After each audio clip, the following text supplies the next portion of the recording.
The mountain that kept its secret. Imagine waking up in the middle of the night inside a tent on a frozen mountain. You're terrified. So terrified that you cut your way out of the tent from the inside and run into the freezing wilderness, barefoot, in the snow.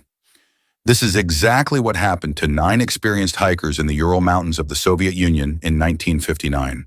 The group, led by Igor Dyatlov, set out on a skiing expedition through one of the harshest regions on Earth.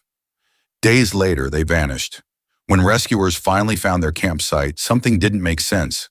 The tent had been sliced open from the inside, as if the hikers were desperate to escape. Footprints led away from the tent into the darkness. Some of the hikers were found frozen to death. Others were discovered months later, but their injuries raised even more questions. One had a fractured skull, another had a crushed chest.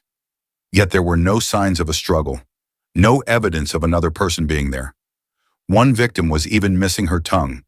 For decades, theories exploded across the world.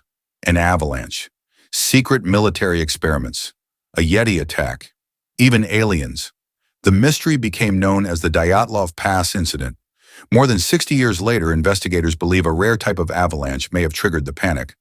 But many people aren't convinced, because one question remains. What scared 9 experienced hikers enough to flee their tent into a deadly blizzard? To this day, the mountain keeps its secret.